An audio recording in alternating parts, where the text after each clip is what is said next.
Good afternoon. It's me, HATMAN. HATMAN's log 141263 2.7 G for Hiroshima. Anyway, a beautiful day. I'm down in Somerset. Been a while since I've been back here. I was due to be here about I suppose 6-7 weeks ago, but I just didn't have the I wasn't able to. But I'm here today, and I'm here for about a week. The Stanleys, God love them, they're away for a while, so it's up to me to deal with some animal husbandry and some food picking for the honesty box, yellow door. So that'll be fun. Oh, I've got some neighbours here, fellow ramblers. God knows what they think. Bear with me. Yeah, so animal husbandry and stuff like that.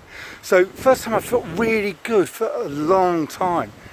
So yeah, today the sun is shining. I've got my dog. I'm here in Somerset. There's a nuclear power point being built. It's fantastic. And it's funny how you just notice things when you're in a really good mood as opposed to when you're in a bad mood. And I'm wondering, do our moods determine what we see? Probably. But that's for another time. But one thing I did see early this morning was the Cadbury's advert. Have you seen that? It's this. It's Billy. He's a young boy. He's between 6 and 9 and 3/4, and he's getting ready for school. He's goes to the kitchen. He's been called by his mum. Come on, and he collects something from the kitchen, puts it in a container, goes to school. Through the school playground, his mates going, Billy, come on. Inviting him to play football or chase or whatever it might be, and he's no thanks, and he just carries on walking, and he goes across the playground, and on the bench, sitting on his own, quite forlornly, there's this other child of a similar age, ginger hair, all on his own, being ignored by everybody.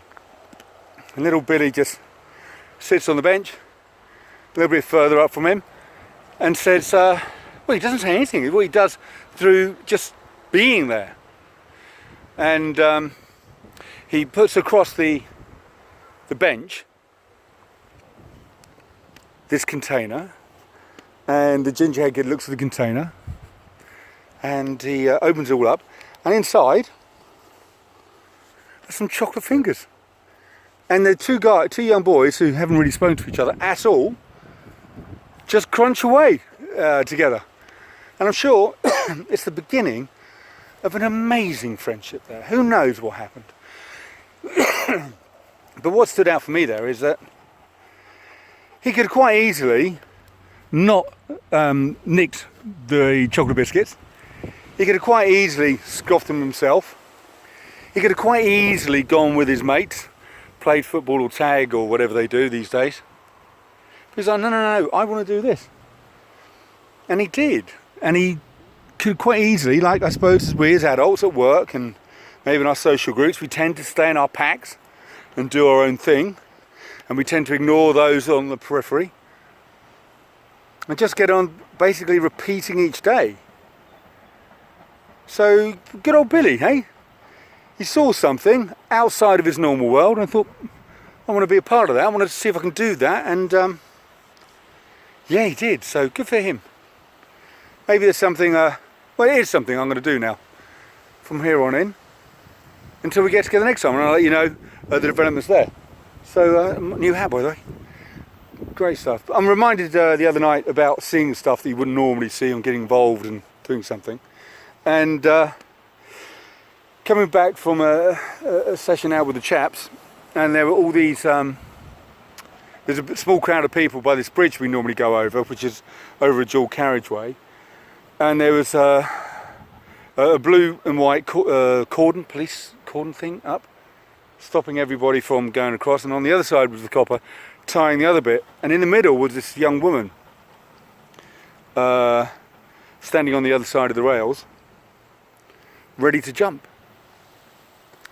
And I'm like, Christ. So I got all my mates with me. I thought, I've got to do something about this. I'm always talking about, look, see what you can do to help.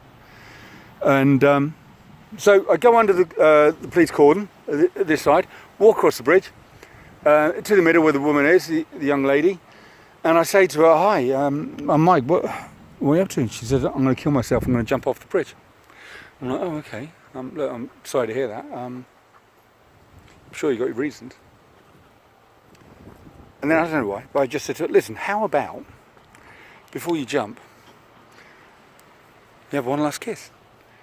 And she's like, okay. Without hesitation, she leans over, puts my head in her hands, and she kisses me. And this kiss is, oh my God, it's probably one of the best first kisses I've ever had. It's gentle but not weak. It's not firm, it's not rough, it's tender, it's lingering, it's luscious, it's not too wet, not too dry. It's just, I have to say, probably the most perfect, intense, passionate kiss I've ever had. Anyway, we broke apart, and our eyes locked onto each other, and I could feel her breath upon my face. And I said, should we do that again? And she said, yeah. So we kissed again. It was amazing. Anyway, parted our lips, and I held her hands in mine, and I said to her, why are you looking to kill yourself today? And she looked at me quite sweetly and said, my mum and dad don't like it when I dress like a girl. So I pushed him off. These get worse. HATMAN out, enjoy, until next time, TTFN.